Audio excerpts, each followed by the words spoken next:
EA's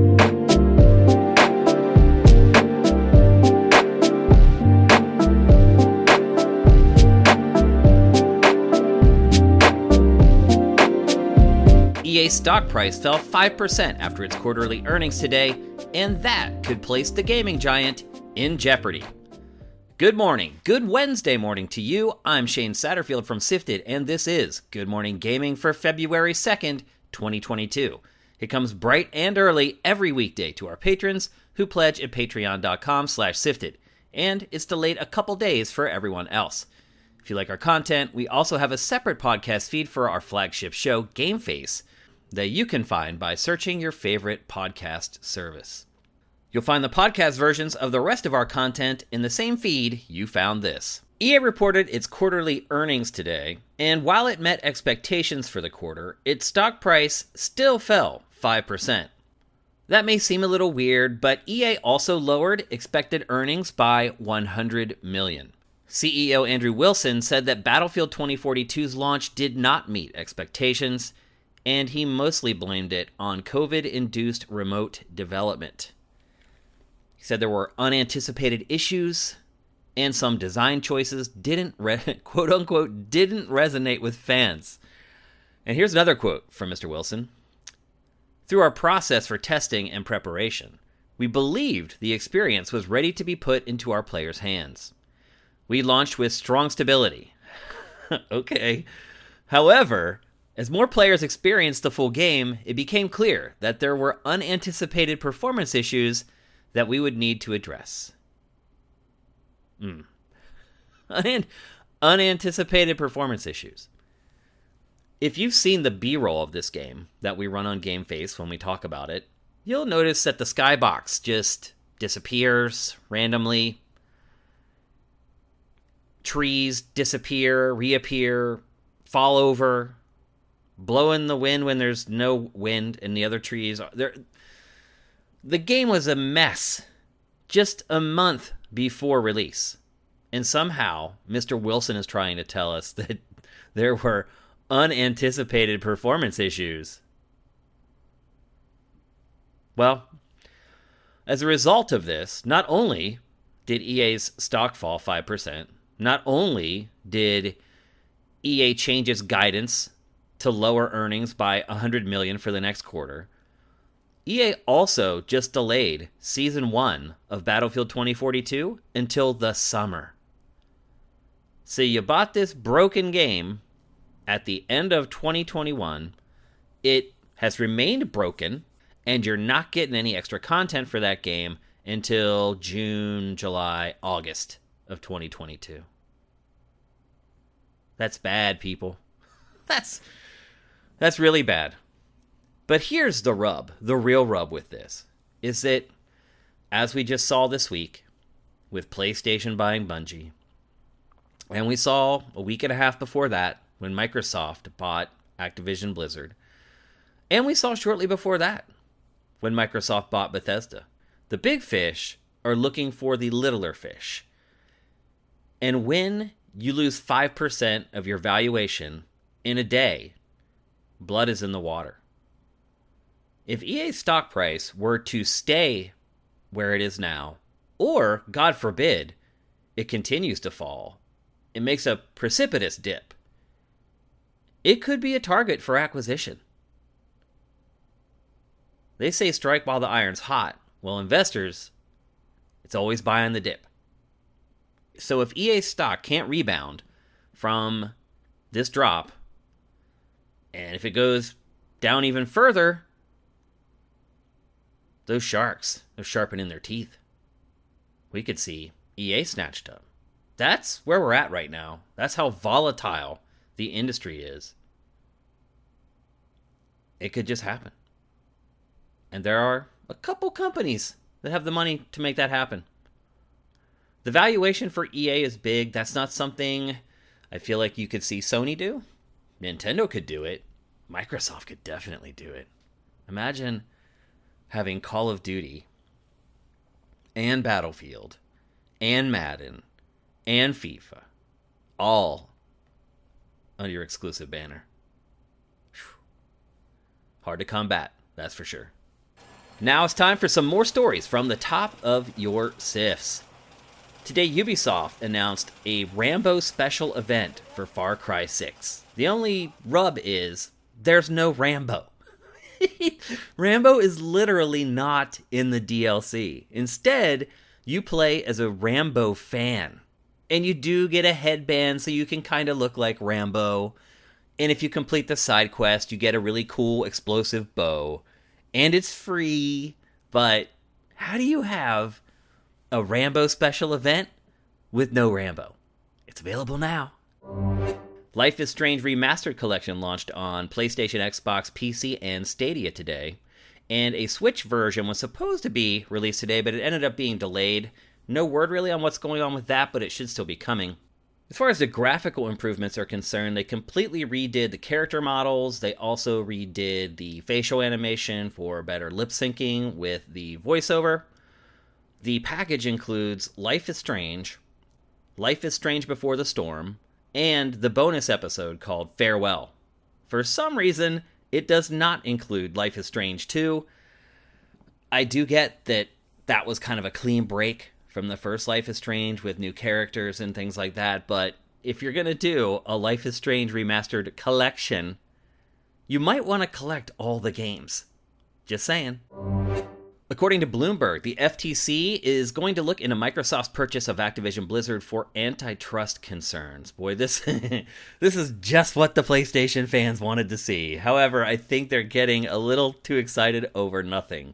The investigation will focus on how Activision services and games, combined with Microsoft's platforms, could harm rivals by limiting access to games like Call of Duty, or the rest of Activision's portfolio of IP.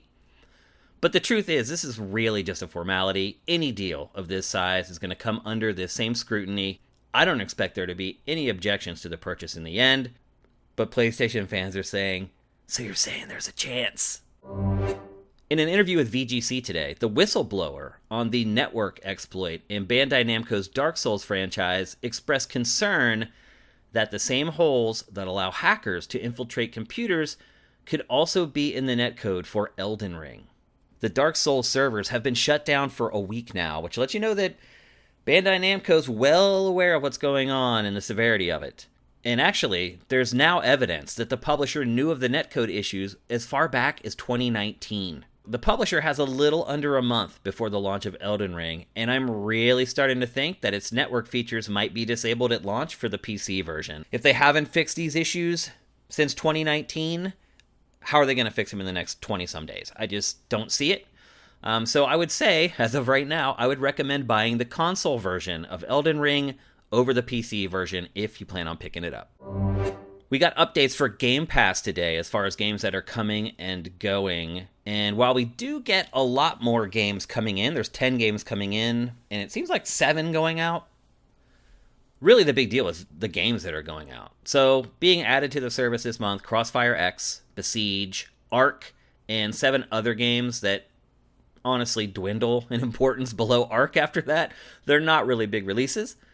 But the service is losing Control, Final Fantasy XII, The Medium, Code Vein, The Falconeer, and Project Winter. So, if you're the guy who's dumped 40, 50 hours into Final Fantasy XII, it's time to wrap it up, bro. Because they're going to be gone. And after they leave the service, and this is the rub with Game Pass, is that once a game leaves the service, if you want to continue playing it, you're going to have to buy it. Now, one thing I will say is Microsoft has done a really good job with how the saves work. So, PSA, if you are playing a game on Game Pass and the game leaves Game Pass and you later buy either a retail or a digital version of that game, your save will work in that new retail version that you bought. So, you might want to finish it up. Again, Final Fantasy XII, Control, Code Vein's a big game too. You may have dumped a lot of time into these games, and if you don't want to have to pay for them at full price, you might want to wrap them up real soon.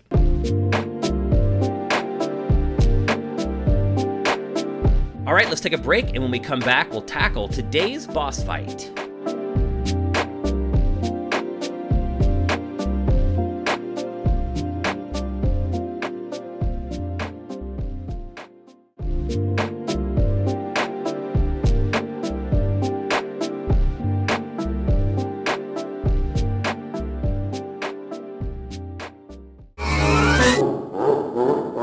Welcome to today's boss fight, where I tackle random topics that may or may not be related to video games. Today's boss fight is one that I've been working behind the scenes on for a while, and I just wanted to make sure that I had enough research to speak intelligently and eloquently on the topic, and that is the NFT, and more specifically for this podcast, the gaming NFT. A lot of people don't know what an NFT is, so I'm going to give you a quick crash course here on what it is and how it works.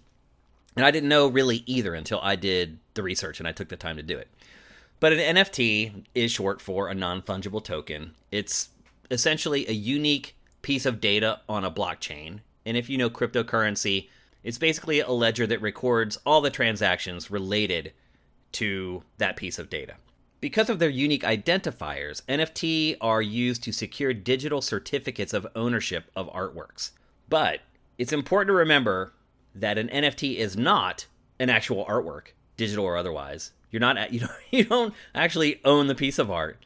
It's also not the rights to copy, disseminate, or display the artwork. So you're not getting the rights, so if somebody else uses the art that is tied to the NFT, you don't get royalties or any other kind of payment for that. An NFT is also not exclusive versions of the JPEG that serve as the digital surrogate for physical art. So when you buy a JPEG or an NFT of the Mona Lisa, it's not the digital equivalent of the Mona Lisa. So you're probably asking, well, then what the hell is it? That's the question. Users invest in something that's basically intangible. It's a digital receipt of ownership of an infinitely replicable image or other thing from online. And that's really the key word here, is infinitely replicable. An NFT is basically creating false scarcity. It makes you think that you're paying for something that there's only one of, but in truth, it can be duplicated billions and billions of times, and you would see no money for that duplication whatsoever. The general consensus in what people really think is that eventually they will in turn be able to sell this intangible thing for an insane return on their money. But really what happens is that early investors are paid out from the money coming in from the new investors who see the success of the early ones. So you see these people who bought the NFT, you see the value of their NFT has gone up, which convinces you then to buy the NFT yourself. It's a pyramid scheme. Trading eventually inflates the value of the NFTs, and the original owners slowly cash out by selling off the NFTs they've minted for extraordinary prices.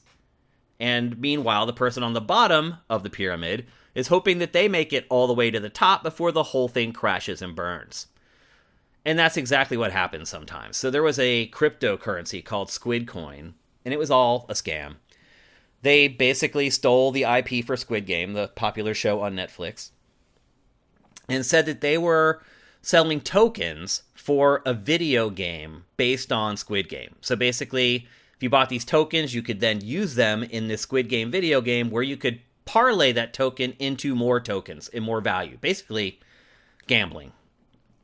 So what happened is, when people bought the Squid Coin, they quickly found out that they were unable to sell it. The creators of Squid Coin set it up in such a way that once people got a coin, they could not sell it themselves. And so everyone who bought a coin was forced to stay in the game. And when there was enough money in the game, the founders of Squid Coin took everyone's money, completely dissolved the coin, and they were all left holding the bag. Not only was it a scam cashed out by its creators, it also relied on stolen IP to get people to buy the coin. Squid Game. Dirty. What I've discovered, really looking into this, is that NFTs are just the tech version of the pump and dump scam. It's just a pump and dump wrapped in high-tech clothing. There's other concerns with NFTs too. First of all, just getting something minted so that you can sell it, the fees are insane. Oftentimes, what you pay to mint something into an NFT so that you can then sell it costs more than what you end up getting for the sale. There's no governing body to enforce resale commissions when an NFT changes hands. There's little to no protections for buyers. Purchased NFTs live in the purchaser's wallet, but it's on the company's server. And what has happened is a lot of times that data has just mysteriously disappeared, and then the buyer has no recourse whatsoever. One of the leading NFT marketplaces, it's called OpenSea, admitted that 80% of the NFTs on its service were scams. It had to actually stop letting users mint NFTs.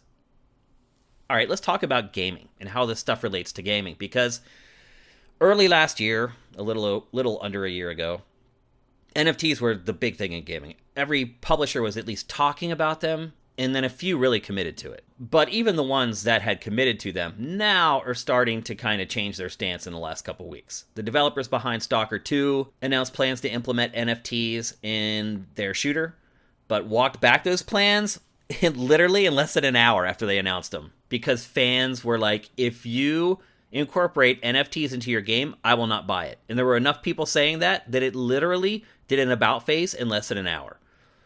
Really, the gaming publisher with the biggest commitment towards NFTs, though, is Ubisoft. Ubisoft announced this program called Quartz, which is a blockchain-powered NFT cosmetic system for its games. The first game that was going to use it was Ghost Recon Breakpoint. Ubisoft put up an announcement trailer on YouTube, and it had one of the highest dislike ratios in the history of YouTube. 96% dislike.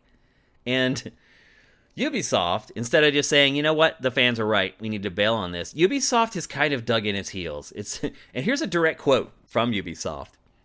"We've made it so it's somewhat hard for people to get into it. You must purchase the game. You must play at least 2 hours. These barriers make it more difficult for pure spectators to get in and warp the market for these NFTs. Nor will Ubisoft games be required to implement NFTs in some way." So let's go back. The most important part of this quote is, so it's somewhat hard for people to get into it. And what does that tell you right there? That tells you that Ubisoft knows that the problem with NFTs are that they're a pump and dump. So they're trying to create this barrier so that people can't just come in and pump before the dump. So this quote from Ubisoft acknowledges one of the biggest problems with NFTs and one of the biggest reasons why people don't want them in their video games. Consequently, Ubisoft only sold 18 out of 3,000 NFTs, and it earned less than $2,000 for those NFTs. A recent survey from Game Developers Conference found that only 28% of game developers are interested in NFTs, but only 1% are actually using them now. I have a feeling that number is going to go down. It's going to be less than 28% within a week. I would say within a week, it's probably down to 15%. After all this, you would assume that other publishers would get the drift, would catch the breeze. Some did. Square Enix president Yosuke Matsuda, he was all over NFTs. He was going to put them in all their games. He said it was the wave of the future. But he has also changed his stance. In a story from PC Gamer, it was revealed that Matsuda, despite the obvious massive backlash against putting NFTs in his games, he still thinks that it can work. He says that blockchain technology will decentralize gaming. What does that even mean? He also says that the reason gamers hate them is because most gamers only play to have fun. Well, yeah, no shit. Why else do we play? I don't play games to get rich. He did say he understands why people like us would not be into NFTs. So, in short, an NFT is essentially a pyramid scheme. A lot like a lot of cryptocurrency, like Squidcoin, like we pointed out earlier. Squidcoin is just one. There are so many crypto coins that are just pump and dump, where someone founds the coin, they are at the top of the pyramid, they obviously have the most of the coin, and then they have to convince people to get in underneath them to buy the coin.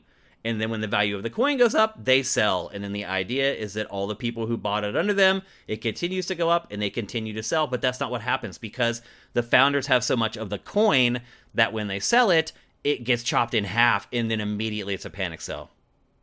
It's a pyramid scheme. Are there ways that NFTs could conscientiously be incorporated into video games? Probably. Maybe. But why? Isn't it just another microtransaction another way for publishers to get more money out of players. They're not a charity organization. The publishers wouldn't do it unless there was some financial gain for them. So I would say NFTs in gaming are dead in the water right now. They may eventually find a way to do it that won't upset 96% of players. I feel like that's a long ways off. And if someone were to ask me if they should buy an NFT of anything, I would not right now. It just, Bitcoin, crypto, already the Wild West, and NFTs have even less protections than most cryptocurrencies. So I would just say for now, stay the hell away.